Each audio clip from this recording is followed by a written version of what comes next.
Então, a gente estava aqui tentando avaliar a corrida do Tyreek Hill. Como eu falei, obviamente que tem uma carga genética muito grande, mas a gente parte do pressuposto seguinte: se você já exerce esse mecanismo no seu esporte, por que você não vai exercer da melhor maneira possível? Dentro das suas limitações, dentro do seu corpo, da sua carga genética, que é diferente, com certeza, do Tyreek Hill, mas você consegue ser melhor para você mesmo, você consegue ser melhor naquilo que você faz, entendeu? Sem comparar com outro atleta. É assim que a gente pensa aqui no Upspeed. Então vamos lá. Não deu para entender muito bem, né? Não deu para ver muito bem como é que analisar essa corrida dele. Então a gente tem aqui uma ferramenta que chama cinesiograma. O cinesiograma, galera, nada mais é do que uma forma de avaliação. Então, quando a gente fala de treinamento de velocidade, ele também tem avaliações específicas. Nós utilizamos alguns aspectos para avaliar esse atleta, se ele está melhorando e o que ele pode melhorar ainda para desenvolver melhor aquilo que ele já faz, né? Os aspectos de velocidade. Quando você vai para a figura 1, aqui na figura 1, no seu canto direito da tela, você consegue perceber a corrida do Tyreek Hill. Lembra do que eu falei lá? A tripla extensão da perna? Você consegue perceber que ele faz isso muito bem, que ele estica bem a perna. Segundo, lembra das angulações do corpo, que eu falei que são essenciais, mostrei um estudo que fala sobre isso. Olha a angulação do corpo dele, como está tudo bem alinhadinho, não tem nada desalinhado. Olha que interessante, olha que legal. Na figura 2, em azul, eu deixei para vocês aí a projeção do centro de massa dele, onde seria o centro de massa dele ao correr. Aí você olha onde está o toque dele no chão, olha onde o pé dele está tocando. Exatamente abaixo do centro de massa. Foi o que aquele estudo mostrou para a gente, que é o essencial que os sprinters fazem em detrimento dos jogadores de rugby, que faz estatisticamente eles serem mais rápidos. Quando você vai para a figura 3, você consegue ver a elevação dos calcanhares. Olha como esse atleta eleva pouquinho o calcanhar, como ele vai um calcanhar bem baixinho. Isso aí é essencial para a gente, pelo que eu falei, na recuperação da passada. Então, através dessa análise, eu consigo ver que esse atleta ele tem uma angulação boa, que ele toca exatamente abaixo do centro de massa, e que na figura 3, pela elevação do calcanhar dele, eu consigo saber que ele não demora muito tempo recuperando a passada, que a passada dele é muito rápida. E isso influencia bastante em termos cinéticos e cinemáticos, para ele ser um atleta bem rápido. Tá? Não para por aí, deixa eu só passar aqui rapidinho.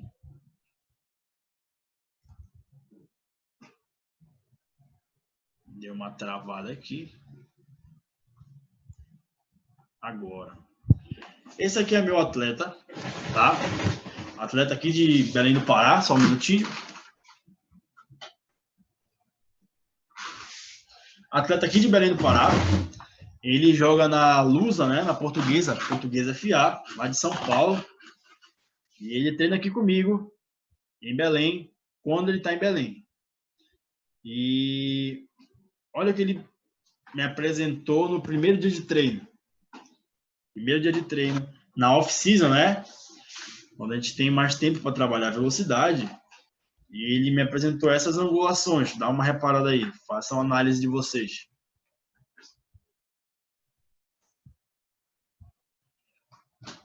Bem, tentem prestar atenção na tripla extensão da perna, no toque abaixo do centro de massa e na elevação dos calcanhares.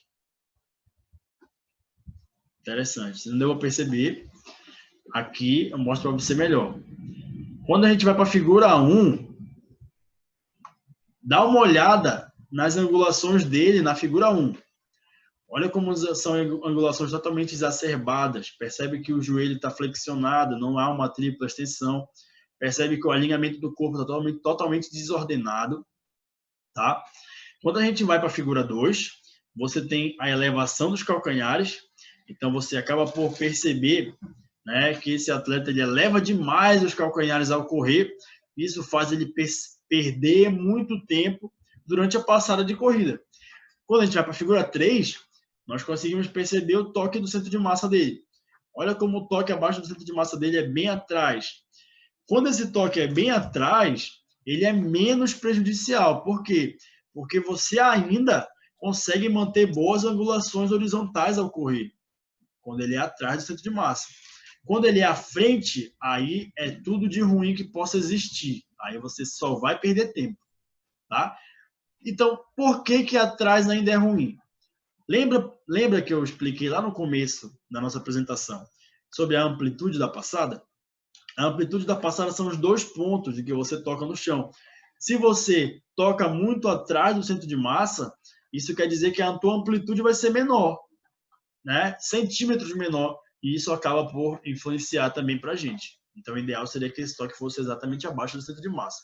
Bem, a gente treinou durante 1 mês e meio, né? Um treinamento específico sobre técnica, sobre mecânica, sobre cinética, cinemática de corrida, voltado, obviamente, para o futebol americano. Esse atleta é um linebacker. E olha o que a gente percebeu. 1 mês e meio depois. Repara na extensão da perna, no toque no chão, na elevação dos calcanhares. Mais uma vez. Repara, angulação do corpo, extensão da perna, toque abaixo do centro de massa e elevação dos calcanhares. Quando a gente vai lá para o nosso cinesiograma, olha o que a gente percebe. Na figura 1, olha como as angulações melhoraram. Ainda não são angulações perfeitas, ele ainda não deixa essa perna totalmente esticada, ainda há uma leve flexão, mas olha a angulação do tronco, como já está muito mais linear, como já está muito mais retilínea, né? Como está muito mais uniforme essa angulação do tronco. Quando você olha para a figura 2, olha o toque abaixo do centro de massa. Olha como melhorou. O que era muito atrás, agora está exatamente abaixo do centro de massa, como a gente queria. Olha que legal. Quando a gente olha aqui para a figura 3, você acaba por perceber que esse calcanhar está elevando ainda, mas está levando muito, muito menos, né? Uma elevação bem pequenininha. Olha a diferença de um para o outro. Olha só as angulações, o calcanhar, o toque no chão. Olha agora a diferença. Que legal. Bem, e como é que a gente treina, então? Como é que a gente desenvolve isso? A gente desenvolve isso pensando, né, através do processo de treinamento, através daqueles meios, através daqueles métodos de treino que a gente pensou, através de que eu expliquei para você, né, através de um planejamento, ou seja, de uma periodização a curto, a médio, a longo prazo. Então, a gente planeja esse treinamento para que ele possa ter o melhor resultado possível, né? De acordo com a temporada, de acordo com o que o atleta precisa, entre outras muitas coisas. Bem, dentro do processo de treinamento da UpSpeed, a gente trabalha de 3 formas. Periodizando, ou seja, planejando o treinamento a curto, médio e longo prazo, avaliando, através da avaliação, né? A exemplo que eu dei para você aqui do cinesiograma é uma forma de avaliação, além do tempo, além de alguns drills, algumas outras coisas, tiro de 40 jardas ou de 20 jardas, ou em metros, tanto faz, depende do modelo com que você quer avaliar, entre outras muitas formas de avaliação. E o controle, né? Nós precisamos controlar as cargas desse atleta, saber o quanto que ele está correndo, né? A quilometragem que ele está correndo, ou a metragem por semana, por mês. A gente consegue avaliar dessa forma, controlar o volume do treino dele, manter uma intensidade boa, saber como é que esse atleta está chegando para a gente, se ele está em nível de fadiga ou não. Isso a gente tem modos simples de fazer hoje em dia. Então, nosso treinamento ele é pautado nesses 3 aspectos: periodização, avaliação e controle. Como treinar? Primeira coisa que a gente tem que entender, galera, nós não somos atletas de velocidade. Vocês ou lidam com atletas ou são atletas de futebol americano. Então, a ideia é que você treine para o futebol americano, legal? O seu maior tempo, o seu maior gasto de tempo, de energia, de tudo tem que ser voltado para o futebol americano. Então, onde é que entra o treino de velocidade nisso aí? O treino de velocidade entra de 2 formas. A primeira é como um treino complementar. O que é um treino complementar? Ou você tem várias formas de fazer um treino complementar, né? mas as formas que nós utilizamos na UpSpeed são as seguintes: ou você tem um dia na semana em que você treina só velocidade, então você separa um dia na semana dos seus treinos, de 7 dias que você tem, você separa um dia para treinar velocidade, para você se dedicar ao treinamento da velocidade.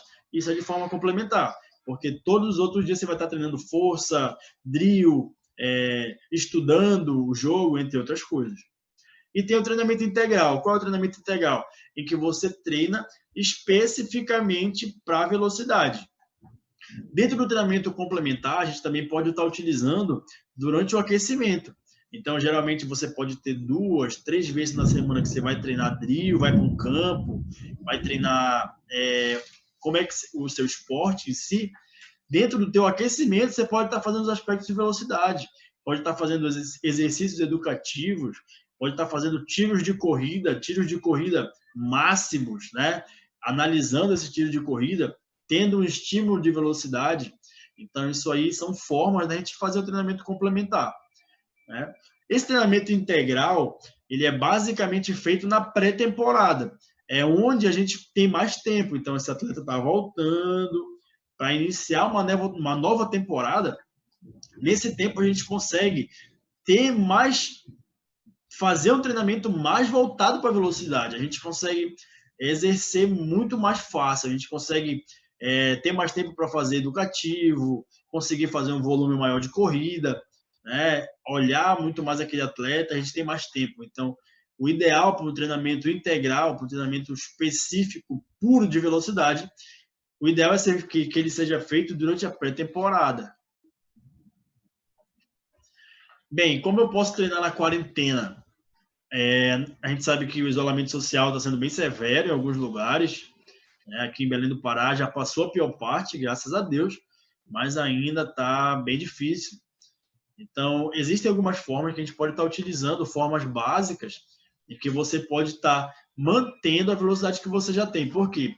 Entenda, o treinamento da velocidade, a velocidade, ela tem um destreino muito rápido. Então, para você ganhar a velocidade demora, mas para você destreinar é muito rápido. Então, os efeitos dessa quarentena vão ser bem severos em alguns atletas. Então, o ideal seria a gente utilizar esses aspectos que eu vou falar aqui para você manter, mesmo que você já não seja um atleta tão rápido, mas você manter o nível que você tinha antes, para que quando você voltar a praticar a sua atividade, ela pelo menos esteja no nível que você parou, entendeu? A gente tem os skippings, né? Que são os treinamentos básicos, que são alguns mini saltos misturados com técnica de corrida, que a gente chama de skippings, que são exercícios coordenativos e educativos que vão auxiliar a gente, que vão nos ajudar a poder iniciar os aspectos de velocidade, manter boas angulações, aplicar força no chão de forma correta, postura, tudo isso a gente consegue aprender através dos skippings, e a gente entendeu hoje que são muito importantes, esses aspectos são muito importantes. Os all-outs. O que são os all-out sprints? São os sprints máximos. A literatura acadêmica mostra para a gente também que para você ganhar velocidade, você precisa correr 100%. Então, você nunca vai treinar a velocidade com menos de 95% do que você tem. Se você treina a velocidade a uma velocidade baixa, você nunca vai melhorar o seu máximo. Legal? Então, a gente precisa melhorar o máximo. Então, você precisa correr 100%. É o famoso all-out, o sprint 100%. Isso a gente tem como fazer na quarentena. Se você tiver um campo disponível, ou se você tiver uma rua que você puder correr, dependendo do quão severo está a tua quarentena, um campo perto de casa, uma rua, um corredor, onde você possa fazer um sprint máximo. Isso é de extrema importância para a manutenção da velocidade. Uphill sprint, né, que é o sprint numa ladeira, numa subida, é também muito interessante, né? Isso aí ajuda a gente na produção de força, ajuda a manter bons níveis de produção de força. O downhill sprint, que é exatamente na mesma ladeira que você subiu, você descer ela caminhando ou marchando. Também é interessante e ajuda a gente para absorver a força, é essencial isso, né? Para que quando você retorne, você esteja pelo menos um nível bom de absorção de força para evitar a lesão. Nós temos o treino pliométrico, né, que são saltos que você pode utilizar o peso do próprio corpo. Então, numa sala, dentro da sua casa, você consegue fazer saltos pliométricos. É claro que você precisa de um acompanhamento profissional, porque nem todo mundo pode sair saltando. Isso exige uma sobrecarga muito grande nas articulações, joelho, tornozelo, quadril. Então, você precisa de um profissional para estar auxiliando você, para saber se você deve ou em qual intensidade você deve saltar.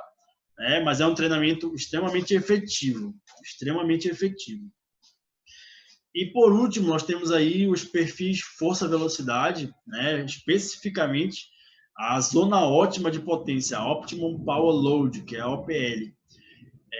A gente trabalhar nessa zona de potência ótima, nesse momento seria fundamental, né? É onde a gente teria a melhor manutenção, o melhor ganho de velocidade. Porém, isso é um pouquinho mais complexo, né? A gente tem como trabalhar, mas é complexo. Então, normalmente, você precisaria de um profissional para ajudar você a entender. Basicamente, isso aqui seria saltar, fazer saltos com uma sobrecarga. Pode ser na costa, pode ser na frente, sei lá, um botijão de gás, uma mochila, alguma coisa do tipo. Só que aí a sobrecarga é maior, né? Se você conseguir manipular isso bem, isso aí pode ser ótimo. Pode ser talvez a melhor estratégia para a gente. Mas, se você não conseguir, pode ser um efeito totalmente reverso. Então, eu ressalto mais uma vez que você necessitaria de um profissional para estar lhe auxiliando nisso aí. Mas não deixe de ser um método totalmente efetivo para ser utilizado na quarentena. Legal? Então, basicamente, são essas as formas que a gente pode estar utilizando na quarentena para manter ou até mesmo para ganhar velocidade, mesmo estando em isolamento social. Essas são nossas referências, né? Minha e do Coach Petina, que é o outro palestrante que não pôde estar aqui hoje, que também faz parte da empresa. Um cara sensacional que vocês vão conhecer provavelmente um dia aí. Podem seguir a gente lá no Instagram, upspeed.br, né? O nome da nossa empresa no Instagram. Meu Instagram é José Pimentel _performance, né? E o do Maurício Petina é @coachpetina. É um cara também sensacional, que é meu parceiro aqui nessa empresa. Eu gostaria de agradecer a todos, muito obrigado, que Deus abençoe a todos aí. Falo aqui de Belém do Pará, então é meio longe, né? Daí, mas a gente está aqui para auxiliar e ajudar no que nós pudermos.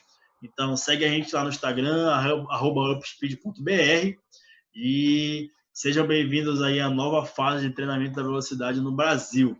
Espero que vocês possam ter aprendido um pouco mais. Agora eu vou responder qualquer pergunta que der na cabeça de